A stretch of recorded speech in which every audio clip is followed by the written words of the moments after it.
ये सारा एक प्रोटेस्ट यहाँ पर कर रहा है, रैली कर रहा है।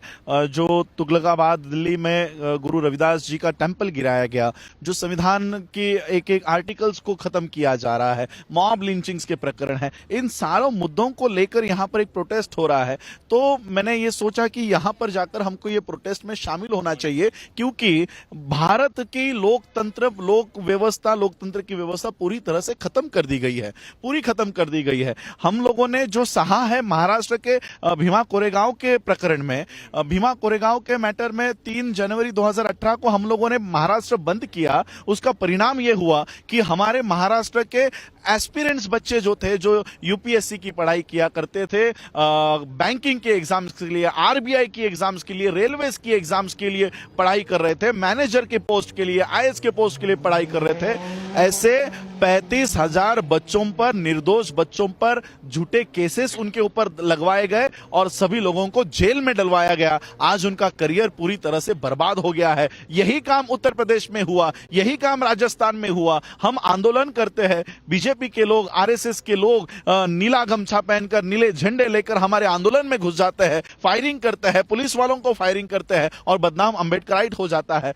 और इस तरह से हमारे आंदोलन को वो बदनाम कर रहा है और हमारे बच्चों को जेल में भिजवा रहा है। पंजाब बंद हुआ, उसमें भी आज हमारे बच्चों को रासुका लगाकर जेल में डाल रहे हैं। तो अगर हम लोग रास्तों के ऊपर भारत में उतरते हैं तो हमारे ही बच्चों को जेल में डाल रहे हैं। तो हम लोग न्याय कहां मांगे और कौन किसके पास मांगे? सुप्रीम कोर्ट के जजेस खुद रो रहे हैं। सुप्रीम कोर्ट के जज, टॉप मोस्ट जज justice Gogoi, justice चिलामेश्वर, justice Ranjan, ये कोर्ट के कैंपस में आके कहते हैं कि भारत का लोकतंत्र खतरे में है। अरे फिर तुम क्यों बैठे हो उस कुर्सी पर? लोकतंत्र को बचाने की जिम्मेदारी तुम्हारी है और तुम खुद बोल रहे हो कि लोकतंत्र खतरे में है, आकर बचाओ।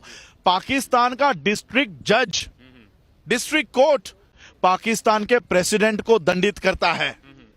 इतनी ताकत पाकिस्तान के एक छोटे से कोर्ट में है, क्या इतनी ताकत इंडिया के सुप्रीम कोर्ट के पास नहीं है?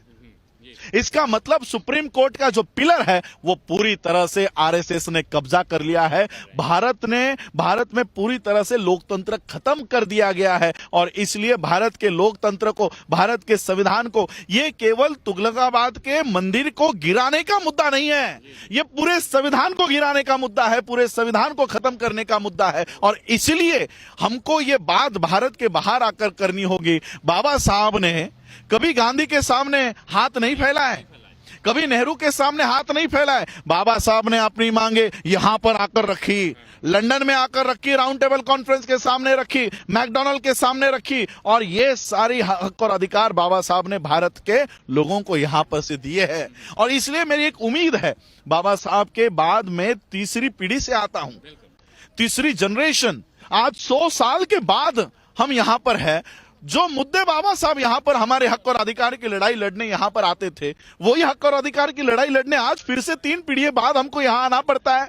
इसका मतलब इन 100 सालों में भारत ने हम लोगों को सामाजिक अधिकार नहीं दिए, हम लोगों को हमारी हिस्सेदारी आज तक नहीं दी। हमारे एमपी संसद में बैठे हैं, हमारे एमएलए विधानसभा में बैठे हैं, एक मुंह नहीं खोला उन्होंने तुगलकाबाद मंदिर गिराने के बारे में, एक शब्द नहीं बोला है। कौन है ये एमपीस?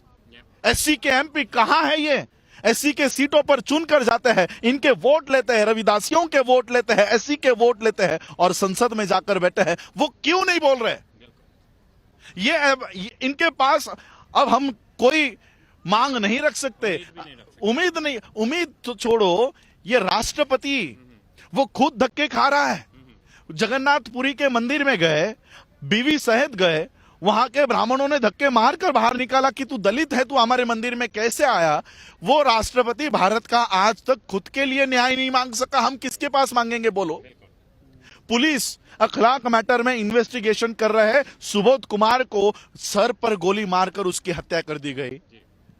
गोधरा हत्याकांड में एकमेव साक्षीदार जो थे संजीव भट्ट, पुलिस ऑफिसर, उनको जेल में डाल दिया गया। आप किसके पास जाने वाले हो? और इसलिए हमको भारत की लड़ाई भारत के बाहर से लड़नी होगी। मैं केवल बाबा साहब के परिवार का एक सदस्य नहीं हूं, मैं बाबा साहब अंबेडकर जी की स्थापना की हुई संस्था बुद्धिस्ट सोसाइटी ऑफ इंडिया का नेशनल प्रेसिडेंट भी हूं और वर्ल्ड फेलोशिप ऑफ बुद्धिस्ट का सेक्रेटरी भी हूं। मैं 100, 150, 125 बुद्धिस्ट नेशन से मैं जुड़ा हुआ हूं। मैं यूनाइटेड नेशंस में ये बात रखने वाला हूं, United states commission of international religious freedom के सामने ये बात रखने वाला हूं कि किस तरह से हमारे मानव अधिकारों का हनन भारत में हो रहा है। अगले महीने नरेंद्र मोदी यूनाइटेड नेशन के कॉन्फ्रेंस के लिए 22 सितंबर को न्यूयॉर्क में जाएंगे। मैं गुरु रविदास सभा ऑफ न्यूयॉर्क और अंबेडकर इंटरनेशनल मिशन यूएस के लोगों से अपील करूंगा कि जिस तरह हमने यहां पर धरना प्रदर्शन किया है, रैली किया है, 22 सितंबर को यूनाइटेड नेशन के कॉन्फ्रेंस हॉल के बाहर इसी तरह से गैदरिंग हम करेंगे और नरेंद्र मोदी का विरोध यूनाइटेड नेशंस में करेंगे। पूरा विश्व भारत के पीछे खड़ा करने का काम हमको भारत के बाहर से करना होगा और इसलिए आज हम लोग यहां पर आए। गुरु रविदास जी का भी जो दोहा है, जो उनकी वाणी है, रविदास जी भी इक्वलिटी की बात करते हैं, इक्वलिटी की बात करते हैं, यूनिटी की बात करते हैं। तो हम लोगों को भले हमारे सेक्ट अलग अलग हो, हमारी रिलीजियस बिलीफ्स अलग अलग हो, लेकिन हमारे जितने भी रिलीजियस हमारे फाउंडर्स हैं वो बात यूनिटी की करते हैं, ह्यूमैनिटी की करते हैं। और इसलिए हम लोगों को हमारे इन सारे इसको साइड में रखे हुए ह्यूमन राइट्स के लिए, मानव अधिकार के लिए हमको एक होना पड़ेगा। एक होकर हमारी लड़ाई लड़नी होगी। अगर एससी सिर्फ अपनी लड़ाई लड़ता रहेगा, बुद्धिस्ट अपनी लड़ाई लड़ता रहेगा, मुसलमान अपनी लड़ाई लड़ता रहेगा, तो इसी तरह से अलग अलग करके हम लोगों को पिटा जाएगा। जब तक हम लोग एक होकर ये लड़ाई नहीं लड़ते, देखो मुसलमानों का आज जो सबसे बड़ा दुश्मन है वो आरएसएस है, बीजेपी है। क्रिश्चियनों का सबसे बड़ा दुश्मन आरएसएस है, बीजेपी है। बौद्धों का सबसे बड़ा दुश्मन आरएसएस, बीजेपी है। रविदासियों का सबसे बड़ा दुश्मन आरएसएस, बीजेपी है। अगर हम सभी लोगों के दुश्मन आरएसएस और बीजेपी है तो हमारे आंदोलन अलग अलग क्यों है? अगर हमारा दुश्मन एक है तो हमारा आंदोलन भी एक होना चाहिए। और इसलिए एक आंदोलन के लिए मैं पूरी कोशिश करूंगा। अगर मैं वक्त पे पहुंच पाया तो 21 तारीख के ये जंतर मंतर के धरना पर मैं खुद वहां पर शामिल होऊंगा। और मैं यही बात कहना चाहूंगा। मैं और एक बात आप लोगों को आपके टीवी के माध्यम से लोगों को बताना चाहता हूं कि किस तरह से अनकॉन्स्टिट्यूशनल जजमेंट हाईकोर्ट ने दी है।